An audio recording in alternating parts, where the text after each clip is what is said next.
5 seconds. Then, sir, there is another problem which is with reference to the cooperative societies. As far as the cooperative societies are concerned, I can realize the anxiety of the Honorable Minister that if cooperative societies are employing less than 50 people and if they are not employing power, it is desirable that this obligation should not be imposed on these cooperative societies in view of the fact that it is our intention to encourage cooperative societies. These cooperative societies might not have the necessary withal or the resources and therefore may not be in a position to contribute to the Provident Fund. On the other hand, there is another aspect of the question which it is also necessary to take into consideration in this behalf, and it is necessary because this type of protection and many other types of protection are given by way of encouragement to the cooperative societies.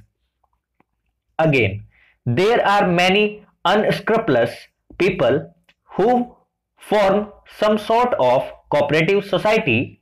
which is a cooperative society only in name and which in fact is merely a proprietary concern, and then they take advantage of these particular provisions.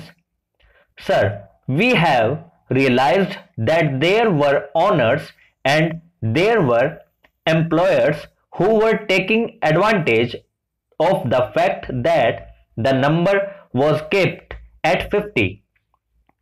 It was only when the employees were more than 50 that this particular act was applicable so far.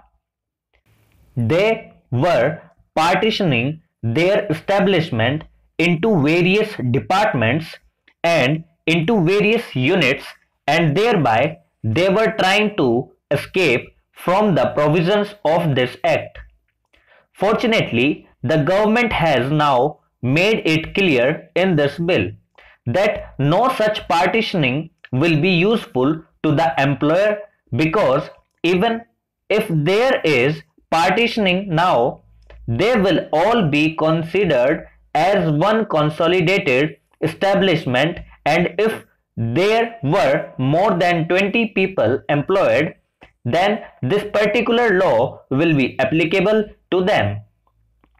Some such trick is likely to be resorted to by the employer by calling his concern a cooperative society and thereby trying to escape the extension of the benefits that are being provided for the employees in this particular bill.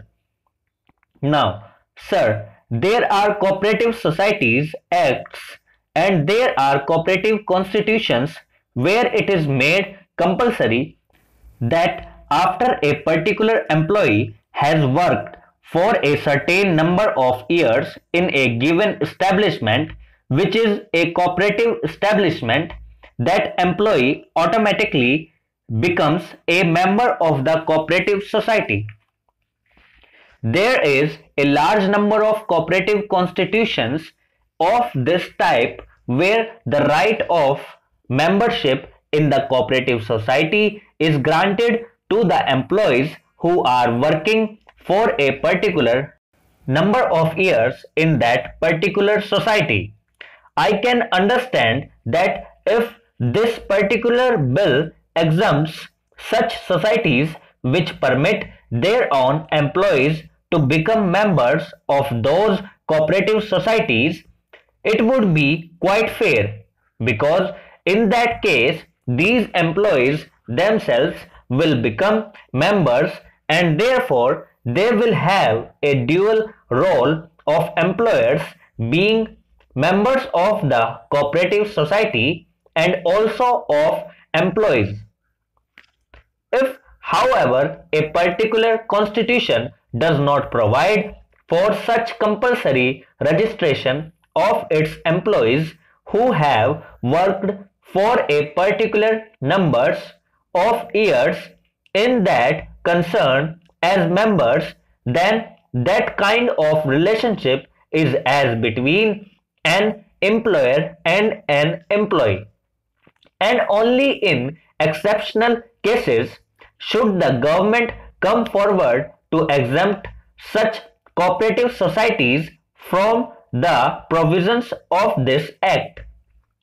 This kind of blanket exemption which is provided in this particular bill might perhaps be misused, though I quite appreciate the anxiety of the government to see that the cooperative societies are allowed as free a scope and development as possible in view of the national policy that the cooperative sector should be encouraged as far as possible. Therefore, I suggest that as far as this provision of exemption to the cooperative societies is concerned, this exemption should be given only to those societies which permit their employees to become members of the cooperative societies, and as far as other cooperative societies are concerned, it is only on merit that the exemption should be granted, and there should not be anything like a blanket exemption whereby merely because it calls itself a cooperative society, merely because of its being a cooperative society, it enjoys the exemption which has been provided therein. Then,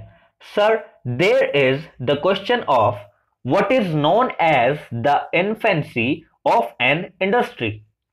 Here again, sir, a distinction is made between establishments that employ 50 or more people and the establishments that employ between 20 and 50 people.